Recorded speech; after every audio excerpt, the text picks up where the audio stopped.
Et salut tout le monde, j'espère que vous allez bien. Là on se retrouve pour une mini vidéo bonus spéciale reptile.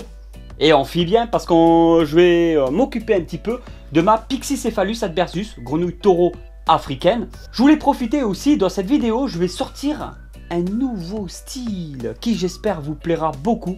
Parce que je vais parler un peu de ma vie, je vais faire des genres de story time en même temps que je m'occupe des reptiles. Si vous voulez du coup des petites anecdotes, des petites histoires qui me sont réellement passées, je le précise, eh bien vous écrivez en commentaire si vous kiffez cette vidéo. Je prends en compte du coup les commentaires et le ratio de like bien évidemment pour savoir un peu si cette vidéo vraiment vous plaît beaucoup ou pas du tout. C'est parti!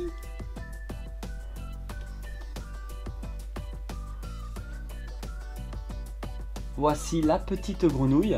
Bon, maintenant elle a pris du poids et puis elle se gonfle un peu parce qu'elle a peur. Donc c'est sa façon à elle de dissuader les prédateurs de vouloir la bouffer, de se paraître un peu plus grosse qu'elle n'est réellement.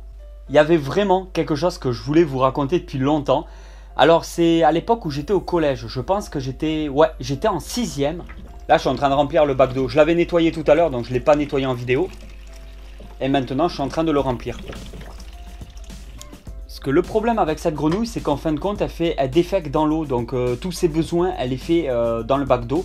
Donc tout le temps, l'eau doit être nickel. Surtout que j'ai pas de pompe, c'est pas un bassin ni rien. C'est même pas vraiment une obligation d'avoir un bac d'eau. Mais moi, je lui mets toujours à disposition un bac d'eau. Mais elle va rester la plupart du temps enterrée pendant plusieurs semaines. Et elle ira dans l'eau pendant une semaine en moyenne. Elle fait un petit cycle comme ça.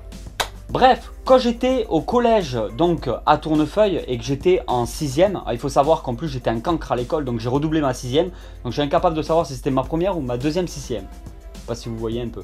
Alors, au collège, à l'époque, maintenant je sais pas si ça y est encore, il y avait un grand champ, enfin un grand parc, la cour de récré, c'était un genre de champ entretenu, hein, c'était tondu, mais c'était un genre de champ. Et moi je passais toute la pause, donc du midi, je sais plus si c'est de midi à 13h ou de midi à 14h qu'il y a vraiment la pause pour manger au collège.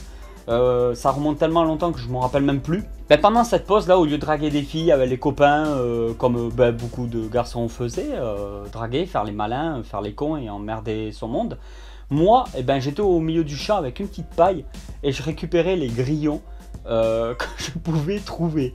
Alors ce qu'il faut savoir, c'est qu'à cette époque là, tout le monde se foutait de ma gueule parce que j'étais le seul débile quand même à l'école à ramasser des grillons de la cour de récré. Je ne sais pas si ça vous est déjà arrivé. Ah, il faut savoir que ces grillons-là, je ne pouvais pas les mettre n'importe où. Donc, je n'avais pas prévu de boîte. J'avais que mon sac à dos, mes fournitures scolaires. Alors, ce que je faisais, c'est que je les mettais dans ma trousse. Ma trousse, là où on met les stylos, les règles, les gommes, les ciseaux. Voilà, vraiment la trousse d'école qu'on retrouve dans un sac à dos. Et une fois, dans le cours l'après-midi, je ne sais même plus si c'était un cours de français ou de maths ou je ne sais quoi. Il s'avère en fait que ça chantait dans la classe, donc forcément les grillons ils chantent, donc on donne des petits, on secoue un petit peu la trousse de temps en temps pour pas que ça chante, mais tout le monde me regardait et j'étais vraiment trop mal, ça avait vraiment instauré un gros malaise, j'étais pas bien, j'étais vraiment pas bien. Forcément la prof elle m'a demandé ce que j'avais dans la trousse et tous les élèves me regardaient vraiment bizarrement. Et là, en fait, elle m'a obligé à ouvrir la trousse d'école, chose que je voulais vraiment pas faire. Je vous promets que j'avais pas envie de le faire. Et quand je l'ai ouverte, en fait, il y a des dizaines de grillons qui se sont échappés dans la salle de classe. Oh, ça a hurlé de partout, les copains, les copines gueulaient comme pas possible. Moi, je me suis pris la pire honte de ma vie.